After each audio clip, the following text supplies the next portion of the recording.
Afin de déterminer la meilleure ligne possible pour diviser les données, nous devons trouver un moyen d'évaluer la ligne.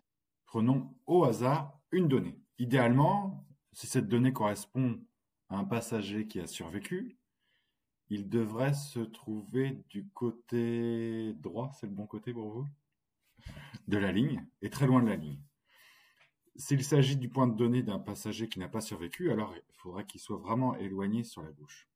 Plus il est éloigné de la ligne, gauche ou droite, plus nous sommes sûrs, pour chaque passager, nous aurons à chaque fois un score qui a une valeur comprise entre 0 et 1. Si la valeur approche de 0, loin à gauche de la ligne, c'est-à-dire que nous sommes sûrs que le passager n'a pas survécu. Si c'est à droite, proche de 1, alors ça signifie que nous sommes sûrs ou quasiment sûrs que le passager a survécu. Par contre, si on a une probabilité de 0,5, on se trouve quasiment sur la ligne. Là, c'est le chat de Schrödinger, quoi. Survécu, pas survécu, on n'en sait trop rien. Parlons de la fonction sigmoïde. Voilà à quoi correspond cette fonction. Ce qui nous intéresse, c'est l'intuition qu'il y a derrière. On a 3 coefficients, A, B, C. Notre job, ça va être de les régler.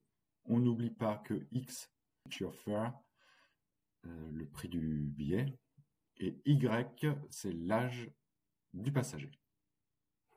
E, c'est la constante mathématique, le nombre de l'air, qui correspond à peu près à 2,718. Voilà graphiquement à quoi correspond cette fonction. Ce qu'on retient ici, c'est que la régression logistique donne non seulement une prédiction, survécu ou pas, mais aussi une probabilité, par exemple 80% de chance qu'une personne ait survécu.